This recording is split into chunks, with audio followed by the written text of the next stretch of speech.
Buenas tardes con todos. Buenas tardes, noches, Dante, ¿cómo estás? Elías, ¿qué tal? Qué gusto verte después de este merecido descanso de dato laboral. Exacto. Y bueno, retomando los datos laborales, hoy vamos a tener, bueno, en esta nueva temporada vamos a tener un nuevo horario, ¿no? Va a ser a partir de las 6:30 para poder conversar nuevamente sobre pronunciamientos judiciales del Tribunal Constitucional, pronunciamientos del Tribunal de Fiscalización Laboral también, que hay muchos pronunciamientos ahí interesantes vinculados a la materia laboral, ¿no? Y el día de hoy, Dante, ¿qué tema nos va a ocupar? Hoy en día vamos a conversar de un tema controvertido para variar, que es sobre el periodo de prueba. Controvertido lo decimos exprofesamente, ¿no? Porque, claro, vamos a analizar dos sentencias de la Corte Suprema que frente al mismo caso vinculado a periodo de prueba da soluciones jurídicas distintas. El problema es que, conforme lo analizaremos seguramente, no hay una especie de las sentencias no rigen, ¿no? Como las normas. Entonces, alguien podría decir que el nuevo criterio no necesariamente prevalece sobre el anterior, pero, digamos, en la práctica judicial sí existe esto que le podemos llamar como una especie de nuevo criterio o pauta o, qué sé yo, evaluación de las normas laborales, ¿no? Creería yo que avanzando un poco en lo que hoy nos trae a este dato, que la Corte Suprema ha regresado las cosas a su estado natural. Y digo estado natural porque es simple y llanamente una lectura de las normas, ¿no? Así que nada, este creo que es un dato laboral interesante porque, como te digo, pocas veces tenemos justamente dos sentencias que se contraponen frente al mismo caso tan concreto que ha generado sin duda una especie de incertidumbre de los operadores jurídicos, ¿no? Y como ya sabemos, lo peor que le puede pasar a un sistema judicial es la incertidumbre, porque genera muchos incentivos para demandar, muchos incentivos para ser demandados. Entonces, bueno, ese es un poco lo que vamos a conversar. De hecho que sí, a nuestra corte le falta bastante predictibilidad.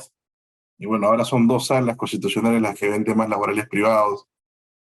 Así que vamos a ver de qué va, ¿no? Pero bueno, antes de iniciar con el desarrollo de los pronunciamientos, ustedes tienen una casilla para poder hacer preguntas y consultas. Lo pueden hacer a través de ese canal. Nosotros lo vamos a revisar aquí.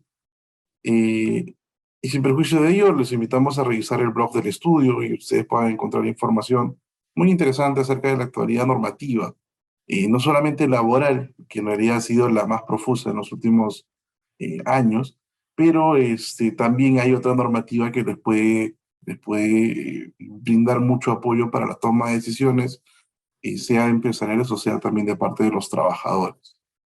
Y bueno, vamos a los pronunciamientos, ¿no es cierto, Dante? Tenemos aquí una casación, la 7095-2014 Lima. Es una casación en donde se analiza el caso de una trabajadora que estaba laborando ya por 6 años y 1 mes como supervisora integral en una empresa a la cual renuncia porque tuvo una oferta de empleo, postuló un nuevo puesto de trabajo y bueno, ocupó un cargo gerencial en esta oportunidad, ¿no? Entonces, ya inició labores en este nuevo puesto para un nuevo empleador, evidentemente, y es desvinculada a los 2 meses y 14 días por la nueva empresa, dentro del periodo de prueba, ¿no? Entonces, presenta la demanda cuestionando la desvinculación, básicamente considera que se le debería pagar una indemnización por los daños y perjuicios generados por la ruptura contractual injustificada. No, esto mucho lo que tenemos los abogados antes de cambiarle a la nomenclatura, de decirle, bueno, yo sé que no me puedes pagar el despido arbitrario, genero un concepto indemnizatorio por ruptura contractual, que es lo que tienes que resarcirme. Y bajo ese contexto es que interponen la demanda. Evidentemente la empresa se defiende que esta desvinculación ha sido dentro del periodo de prueba. Ya vamos a ver más o menos una definición de lo que es el periodo de prueba un poco más adelante con la participación de Dante.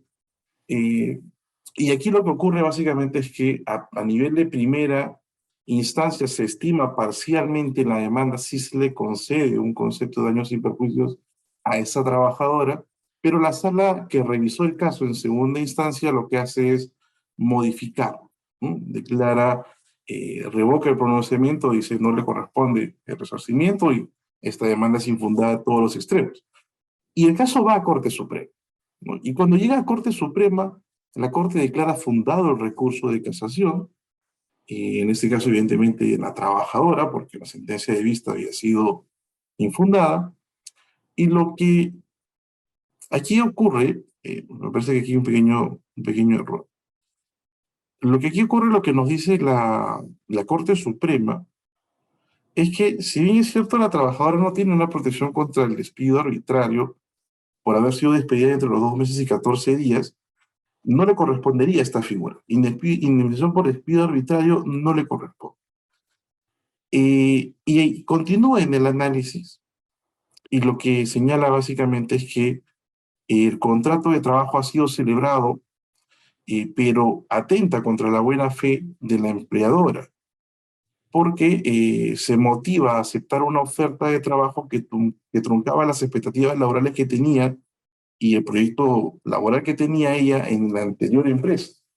O sea, la Corte dice, tu nuevo empleador le has generado unas expectativas de trabajar contigo durante un determinado periodo y con esta toma de decisión de ir contigo a trabajar, ella ha truncado esta carrera que tenía ya en el empleador anterior.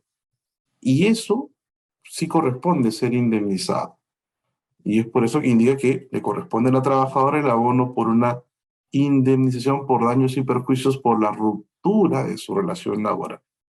O ya en buena cuenta le dice, no lo estoy indemnizando por el despido arbitrario, pero sí porque tenía alguna expectativa de continuar trabajando y por algo dejó el empleo anterior. Por eso le corresponde una indemnización. Con relación a esta primera sentencia, Dante, ¿cuáles son tus primeros comentarios?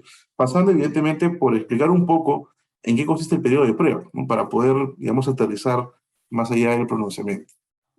Claro, el periodo de prueba es este tiempo que tienen las partes de la relación laboral, ojo, las partes, ¿ah? No solamente el empleador, tanto el trabajador como el empleador, para resolver unilateralmente el contrato de trabajo. O sea, es una especie de resolución unilateral permitida por ley, ¿no? Y sobre todo, sin generarle consecuencias jurídicas a las partes. Porque claro, de eso se trata. Si el ordenamiento permite una resolución unilateral y lo tolera para que no genere ninguna consecuencia jurídica, ¿no? Entonces, en buen cristiano, como diría mi madre, las partes pueden terminar con el vínculo laboral durante el periodo de prueba, ¿no?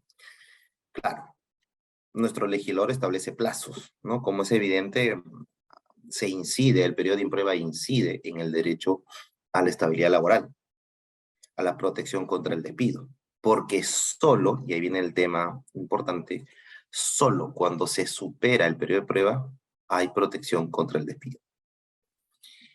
Claro, hay alguna excepción que no tiene que ver con lo que estamos conversando hoy, pero el 99% de casos, si eres cesado durante el periodo de prueba, no hay consecuencia jurídica alguna más que la propia extinción del vínculo laboral. Ahora, cuando sale esta sentencia, recuerdo que se generó pues todo una especie de alboroto, ¿no?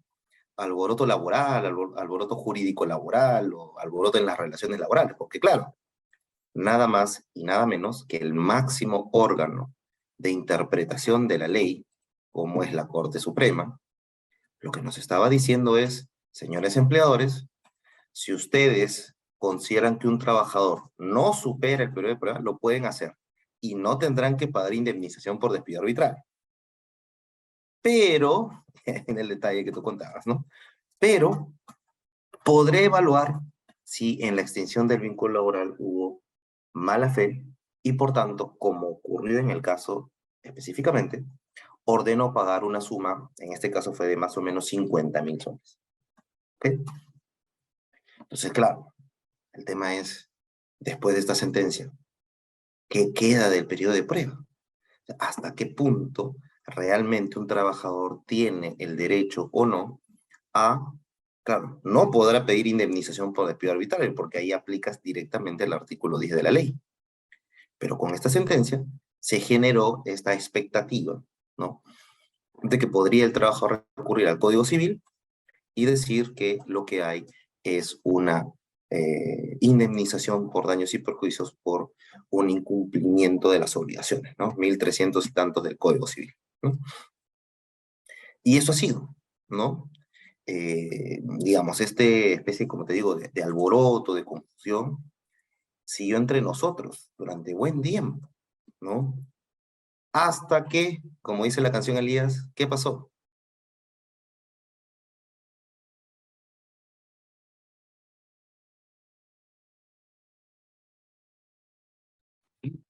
Yo creo que cambió la conformación, y esto es lo que tiene la Corte muchas veces, pues que cambian las personas y se entiende que cambia la institución, que en realidad no debería ser así, ¿no? Entonces, bajo ese criterio, pues cada 2 años tendríamos un cambio de criterio jurisdiccional, porque cada 2 años hay elecciones de presidente de Corte Suprema, Corte Superior, y cada 2 años, o mejor dicho, cada año hay cambio en la conformación de las salas laborales y las salas constitucionales que ven estos casos.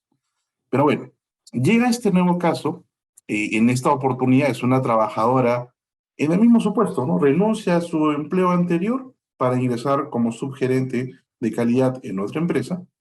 Este nuevo contrato de trabajo se dispuso que su periodo de prueba iba a ser un periodo ampliado, por lo general es de 3 meses, pero aquí, como era un cargo de dirección o especializado, se estableció una ampliación hasta 12 meses. Pero ¿qué fue lo que ocurrió? Que se concluyó la relación laboral después de 5 meses de haberla contratado, ¿no? Entonces aquí, digamos, la única variación que tendríamos es la ampliación del plazo. No era el plazo regular, era un plazo ampliado en razón del puesto que tenía la trabajadora. ¿Se puede? Sí se puede hacer, ¿no? Eso hay supuestos específicos para poder ampliar los plazos del periodo de prueba de 6 e incluso 12 meses. Cuando se judicializa el caso, evidentemente la trabajadora cuestiona el tema de la extinción de la relación laboral. A nivel de primera instancia y segunda instancia de la Corte de la Libertad, se desestima la demanda, le dicen infundada, no te corresponde ningún pago. El argumento básicamente es que la trabajadora se encontraba en periodo de prueba bajo los 12 meses que se había pactado. Y entonces, como el cese o la destitución tuvo lugar dentro de ese periodo, no hay ninguna consecuencia jurídica que atribuir al empleado. En segunda instancia, el razonamiento era similar y lo que señalaba incluso la segunda instancia es que el tema de la extensión del periodo de prueba se justifica en el hecho de que la trabajadora iba a ejercer un cargo de importancia dentro de la estructura organizacional. Así que, atendiendo al perfil, al desempeño, pues era plausible hacer esta ampliación hacia los 12 meses. Cuando ya llega el caso a Corte Suprema, la Corte analiza, ¿no? Y ya tenemos el antecedente que conversábamos hace un momento con Dante, ¿no? Que sí le habían concedido un monte indemnizatorio. Pero aquí la Corte básicamente revisa el caso y señala, la trabajadora firmó un contrato de trabajo conociendo el cargo que iba a ejercer y que su periodo de prueba iba a ser de 12 meses, que laboró durante 5 y bueno, durante ese periodo de extensión del periodo de prueba no tiene una protección contra el despido arbitrario que justamente es lo que buscaba. Así que señala que el periodo de prueba que ha sido pactado mediante el contrato está dentro de los parámetros de razonabilidad por el puesto que tenía, por la responsabilidad asumida por la trabajadora, por el perfil que tenía, los requisitos profesionales que se exigían para poder ocupar el puesto, así que señaló básicamente que ella no le correspondería ningún pago indemnizatorio y por eso archivó el expediente, ¿no? Lo particular es que no hace un cambio de criterio como debería hacer conforme a la normatividad judicial, ¿no? Si antes decían una cosa y ahora van a cambiar, decir lo contrario, deberían justificar el por qué. Pero esto, bueno, tiene justificación por lo que les comentaba al inicio, que muchas veces se entiende que las personas, como son nuevas, no tendrían que cambiar de criterio porque recién están conformando el colegiado supremo, lo cual en realidad es un error porque finalmente el pronunciamiento es de la institución y sí deberían justificar por qué se apartan de lo que tenían antes para poder asumir este nuevo criterio, pero que en realidad el criterio que tienen ahora, pues sí es un criterio que se acerca mucho más a lo que establece la norma. Claro, con el aditivo ahora de que en el caso de los trabajadores de dirección y de confianza, casi son trabajadores que perennemente están bajo periodo de prueba, ¿no? Atendiendo los plenos que tiene la Corte Suprema, ¿no?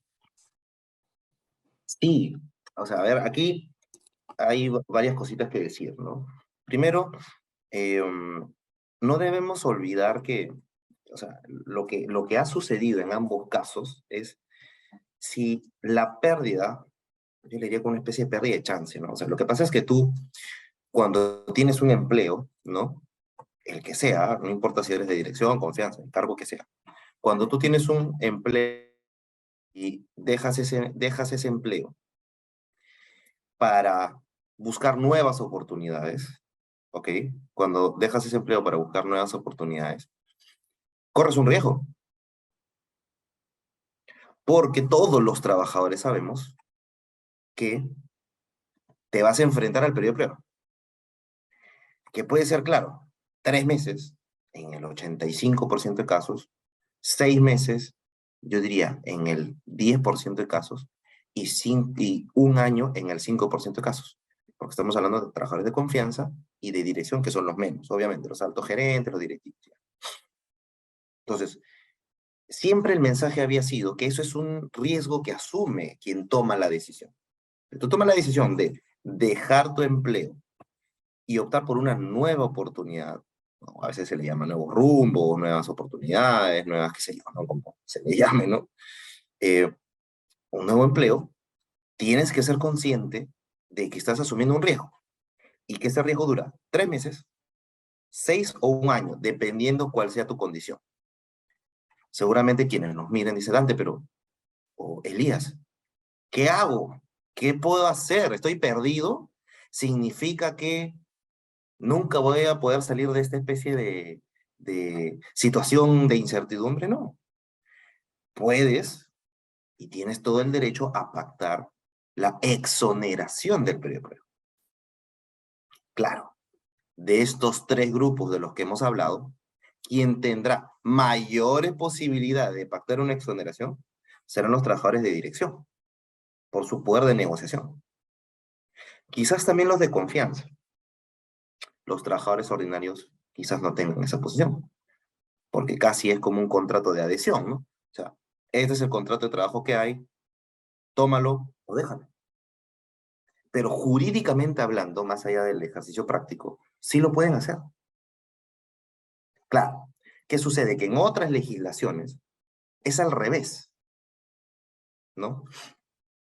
Tienes que pactar expresamente el periodo de prueba. Si no está pactado, si no se dice nada, se tiene por no puesto.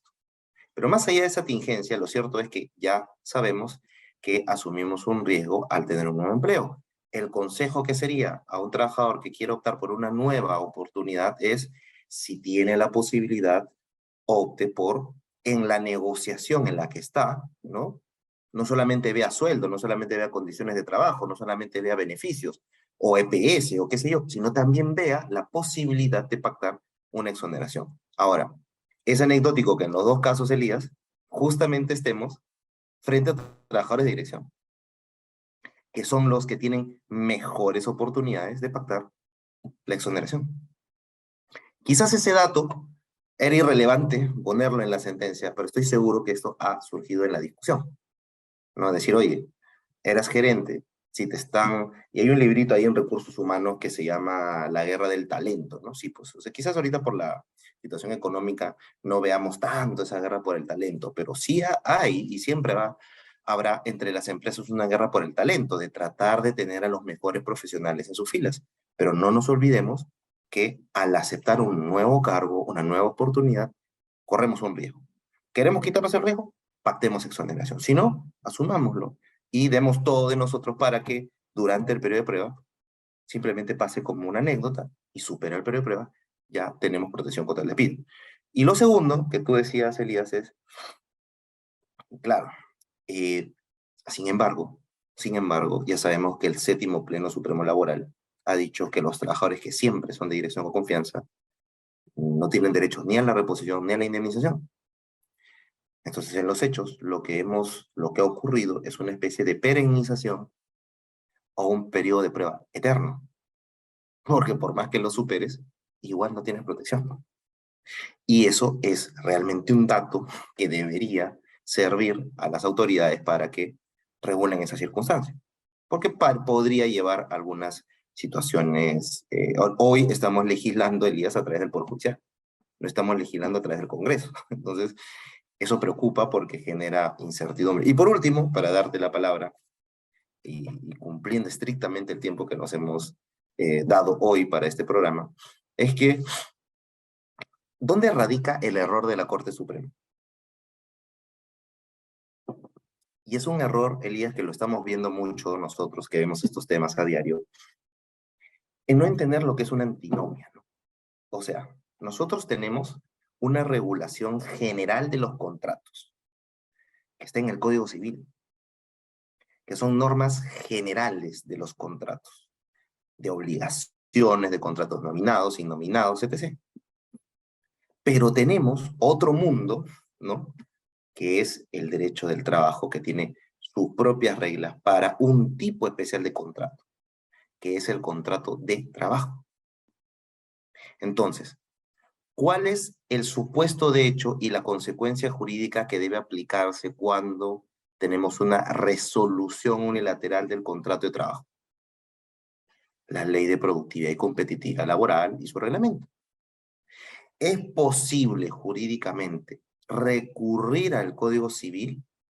La respuesta es no, porque cuando tú tienes una antinomia, es decir, dos normas que aparentemente regulan la misma situación, pero con consecuencias jurídicas diferentes, hay muchos criterios, pero tres, los más conocidos, para solucionar las antinomias son especialidad, temporalidad y jerarquía. Entonces, tenemos especialidad, claro, las normas laborales. ¿Por qué estamos yendo al Código Civil cuando lo que regula la resolución durante el periodo de prueba es la ley laboral? Entonces, estamos cometiendo este craso error porque estamos aplicándole al mismo supuesto de hecho dos normas que son contradictorias entre sí y que constituyen una antinomia. Estamos haciendo algo que nos enseñan en primer ciclo de Derecho, ¿no? La teoría general de las normas nos dice esto. No podemos aplicar dos normas contradictorias al mismo supuesto. Pero está ocurriendo cada vez más. Y el problema es de enfoque. Claro, en este caso sí, está simpático analizarlo en general, pero lo que nos preocupa es que este problema que es de teoría general de las normas está pasando por alto, ¿no? Entonces, la respuesta debería ser, señor, su pedido de indemnización por daños y perjuicios, ¿está utilizando usted una norma que carece de la especialidad?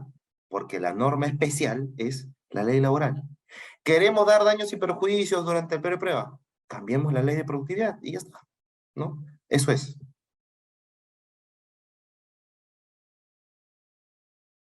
Pero bueno, lo que muchas veces encontramos en la Corte es que le cambian denominación a la pretensión y automáticamente es como si hubiesen salido del ámbito normativo laboral. Es muy, muy llamativo. Bueno, una de las preguntas que nos formula, por ejemplo, en el chat Pedro, está vinculado con, entiendo yo, el periodo mínimo que debería existir entre contrato y contrato para volver a aplicar el periodo de prueba, ¿no? Porque el periodo de prueba ya sabemos que es, como regla general, los 3 primeros meses de la relación laboral. Entonces, lo que nos dice Pedro, ¿cuándo yo podría volver a aplicar el periodo de prueba? Eh, Entiendo que son mismo trabajador, evidentemente. Nos dice, considerando que el puesto implica actualizar conceptos y adaptarse a un contexto laboral evolutivo. Bueno, esa última parte habría que tocarlo con pinzas, Pedro, pero en principio, para poder volver a contabilizar el periodo de prueba, tendrías que haber dejado de tener relación laboral con esta persona por lo menos 3 años, según lo que dice el reglamento de la Ley de Fomento del Empleo.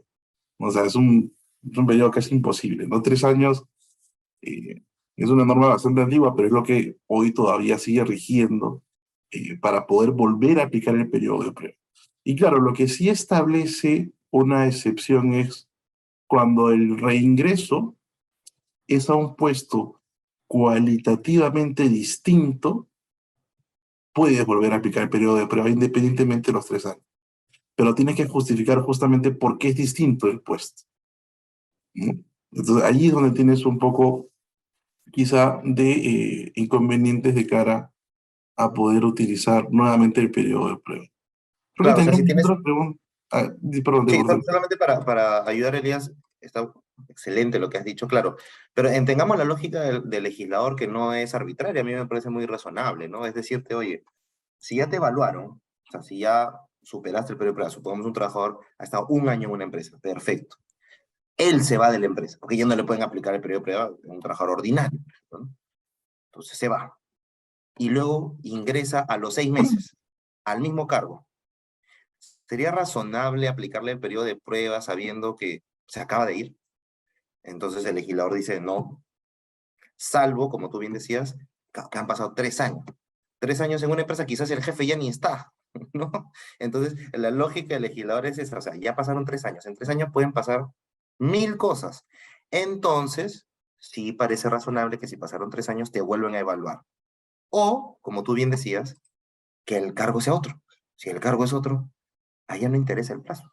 Si tú te fuiste, pasó en mi caso, ¿no? Yo trabajé hace muchísimos años, cuando era mucho más joven de lo que soy ahora, ¿no? En archivo de historia clínica, ¿no? Trabajé como asistente administrativo. Supongamos que yo, por alguna circunstancia de la vida, volviera a la institución en la que trabajé, ya no como asistente administrativo, sino como abogado. ¿Qué voy a decir? No, no me apliquen el periodo de prueba porque ya me evaluaron, no, pues porque las labores que hacía eran totalmente distintas. Eso lo tiene en cuenta el legislador y dice, si es así, notoriamente distintas las labores, entonces no aplica el periodo de los 3 años.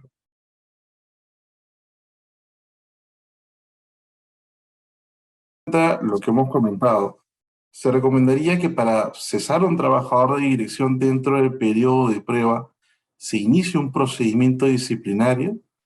¿Qué opinas?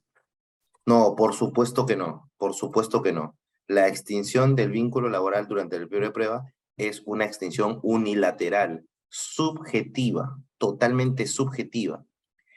Si por querer ser, ¿cómo se dice esto? Proactivo, ¿no? Lo que hacemos es una imputación de falta grave, lo que estamos haciendo es cambiar de mecanismo de extinción del vínculo laboral y incorporándolo a la falta grave, que es un mecanismo totalmente objetivo y donde tengo que acreditar la falta. ¿Para qué me voy a meter en ese terreno si el trabajador no ha superado el periodo de prueba? El único supuesto en el que sí tendría que tener cuidado al aplicar la no superación del periodo de prueba, que es la causa de extinción, la no superación del periodo de prueba, es si a quien está cesando está gestando. Porque ahí sí tenemos una norma especial que objetiviza la no superación del periodo de prueba. No la quita, la objetiviza. Es decir, tengo que justificar por qué la trabajadora embarazada no ha superado el periodo de prueba, ¿no? Claro, ¿qué significa objetivizar ese cese? Sí, pues ese es tema de otro dato laboral.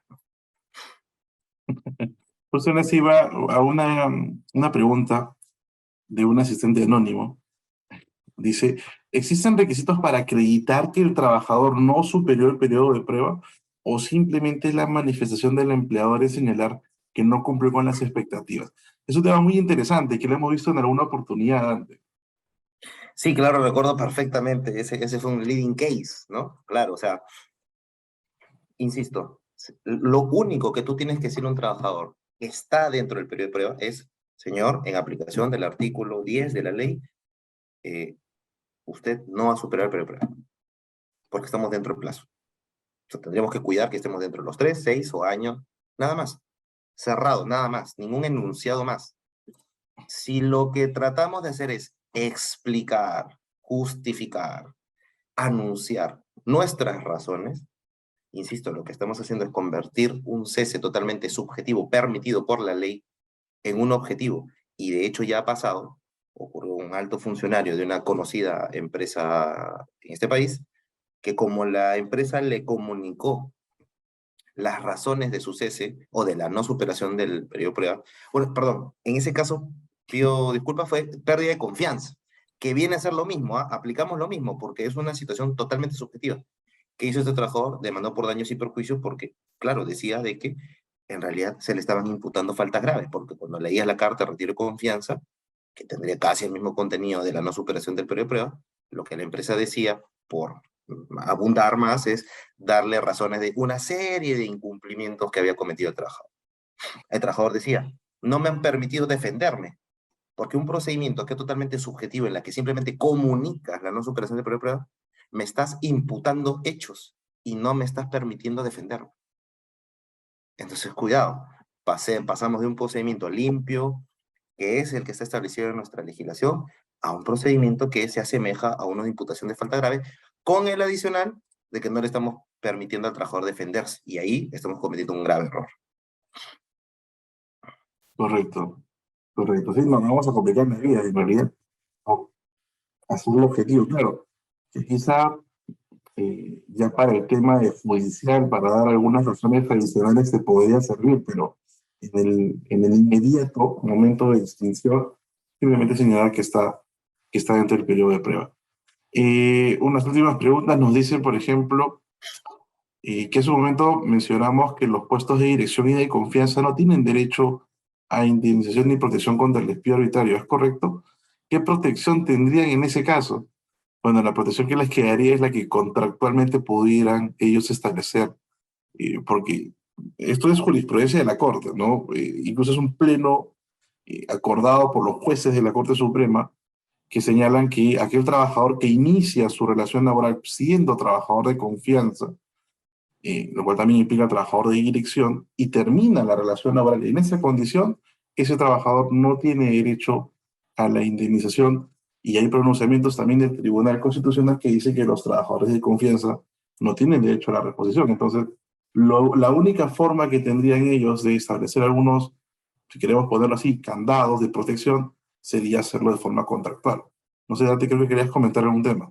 Sí, o sea, sobre todo en los trabajadores de dirección, recordemos que los trabajadores de dirección son básicamente gerentes, ¿no? Entonces, si tú eres un gerente mínimamente avispado, lo que harías es, ya sabes lo que dice el Pleno, ya sabes cuál es la interpretación de la Corte Suprema, pactar alguna indemnización convencional o lo que doctrinariamente se le llama un golden parachute, ¿no? O sea, un paracaídas de oro, o sea, algo que le permita eh, hacer frente a una extinción del vínculo laboral. Entonces, ¿pueden hacerlo? Claro que pueden hacerlo, son trabajadores de dirección, son personas muy empleables en el mercado, ¿no? Entonces, ya es un poco ¿cómo te puedo decir? Su preocupación o su diligencia lo que los va a proteger, ¿no? Más allá de alguna discrepancia que podemos tener sobre el séptimo pleno, ¿no? Para mayor información puede encontrar una ponencia por ahí interesante. Que nadie seguramente ha leído y espero que nadie. Para terminar, Elías, bueno, nos preguntan si es válido recontratar a un trabajador que fue cesado por no superar el periodo de prueba. Sí, o sea, No, lo no que hay la norma problema. te dice es que si entra, sale, tienes que sumar los periodos. O sea, si comenzó, es un caso muy raro, ¿ah? Pero supongamos, 2 meses en la empresa, no superación de periodo de prueba, se va. De ahí te diste cuenta que te equivocaste, lo vuelves a contratar, ya no tiene 3 meses, pues. Ahora le queda un mes de periodo de prueba, Ujú. ya no 3, le queda uno, porque ya sumó 2, ¿no? Así que, cuidado. Claro que en la práctica, la verdad que nunca he visto esto, pero bueno, pueden haber situaciones así en las áreas de recursos humanos. No, y también cuidado, porque hay unos pronunciamientos creativos que te pueden decir, oye, tú ya lo evaluaste una vez, lo dejaste ir justamente por el periodo de prueba y lo vuelves a contratar, entonces ¿para qué le vas a volver a aplicar el periodo de prueba? Y Ay, se puede alegar incluso un fraude, ¿no? Un fraude, no, yo no cuidado. haría eso, ¿no? Como recomendación, pero bueno. Sí, como recomendación no haríamos eso definitivamente. Pero bueno, ha sido una sesión bastante interesante, bastante nutrida de preguntas. Estamos tratando de cumplir los tiempos, así que igual si tienen alguna consulta adicional pueden hacerlo a través de los canales del estudio. Por lo pronto es lo que tenemos el día de hoy, ha sido unos conocimientos muy interesantes. Y ante qué tema vamos a tocar la siguiente semana a las 6:30 de Datos Laboral. Aprovechando esta nueva temporada y la llegada de la Navidad, ¿no? Vamos a hablar sobre las gratificaciones legales, ¿no? Vamos a hablar de las gratificaciones, jurisprudencia vinculada a las gratificaciones, ¿no? Quizás por ahí hablemos no solo de las gratificaciones legales, sino quizás de las gratificaciones extraordinarias, ¿no? Las liberalidades que también se dan por estas fechas, ¿no? Entonces va a ser seguramente una sesión bastante interesante. Así que, nada, Elías, ha sido un gusto volverte a ver y estar con todos y espero que nos sigan el próximo martes a las 6:30, no olvidar, 6:30, ya no a las 7. 6:30. Están todos invitados. Cuídense mucho, que estén bien. Gracias, Dante. Nos vemos.